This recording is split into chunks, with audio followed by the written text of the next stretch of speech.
about Africa south of the Sahara. You are isolated from the centers of power.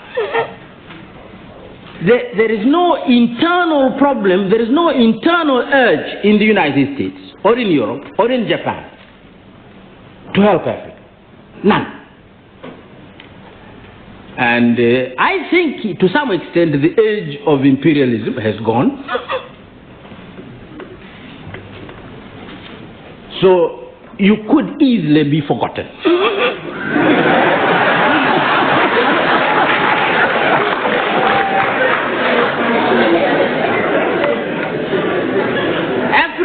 Africa is of interest when we are killing one another. We arouse a lot of interest. If we want to appear in European television, we can cause more trouble somewhere.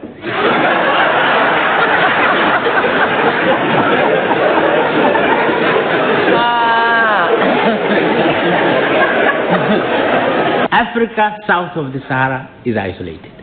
Africa south of the Sahara, in the world of today, is on its own. But I go out, and sometimes I get annoyed, but sometimes I don't get annoyed. Here I am, former president of my country, no problem in Tanzania. We've never had these problems that they have. But I'm an African, and they see me, and they ask me the problems of Rwanda. I said, but I don't come from Rwanda. But you come from Africa.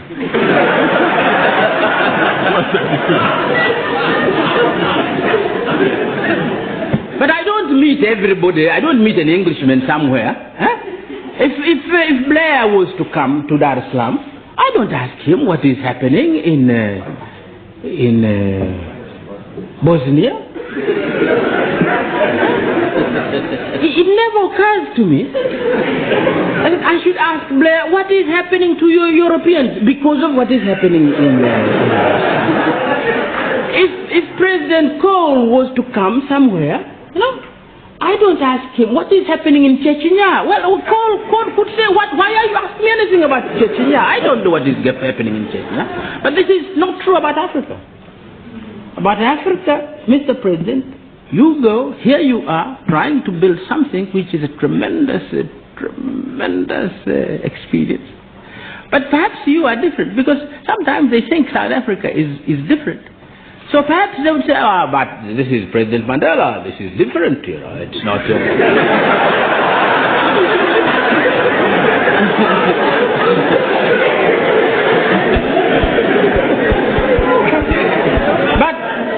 But for the likes of me, no, I'm an African.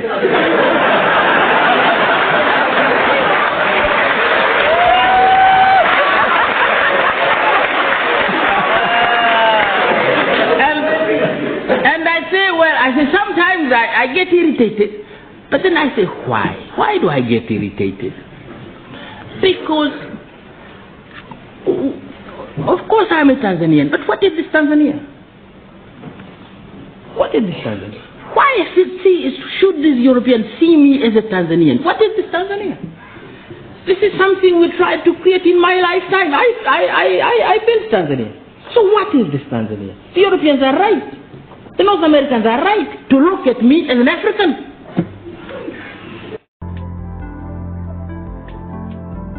It is true that in the third world we talk a great deal about economic development, about expanding the number of goods and services and the capacity to produce them. But the goods are needed to serve men. Services are required to make the lives of men more useful, more easeful, and more fruitful. Political, social, and economic organization is needed to enlarge the freedom and dignity of men. Always we come back to man, liberated man, as the purpose of activity, the purpose of development. But man can only liberate himself or develop himself. He cannot be liberated or developed by another. For man makes himself. It is his ability to act deliberately for a self-determined purpose which distinguishes him from other animals. The expansion of his own consciousness and therefore of his own power over himself, over his environment and his society must therefore ultimately be what we mean by development. The same is true of education. Its purpose is the liberation of man from the strains and limitations of ignorance and dependence. Education has to increase men's physical and mental freedom, to increase their control over themselves, their own lives, and the environment in which they live. The ideas imparted by education or released in the mind through education should therefore be liberating ideas. The skills acquired by education should be liberating skills. Nothing else can properly be called education. Any teaching which induces a slave mentality or a sense of impotence is not education at all. It is an attack on the minds of men. This means that adult education has to be directed at helping men to develop themselves. It has to contribute to an enlargement of man's ability in every way. In particular, it has to help men to decide for themselves, in cooperation, what development is. It must help men to think clearly. It must enable them to examine the possible alternative courses of action, to make a choice between those alternatives in keeping with their own purposes, and it must equip them with the ability to translate their decisions into reality. The personal and physical aspects of development cannot be separated. It is in the process of deciding for himself what is development and deciding in what direction it should take his society and implementing those decisions that man develops himself. There is another aspect to this. A man learns because he wants to do something. And once he has started along this road of developing his capacity, he also learns because he wants to be a more conscious and understanding person. Learning has not liberated a man if all he learns to want is a certificate on his wall and the reputation of being a learned person, a possessor of knowledge. For such a desire is merely another aspect of the disease of the acquisitive society, the accumulation of goods for the sake of accumulating them.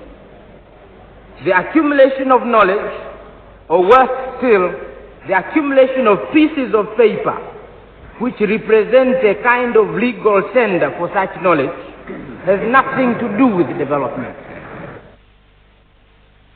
Adult education is not something which can deal with just agriculture or health or literacy or mechanical skill and so on.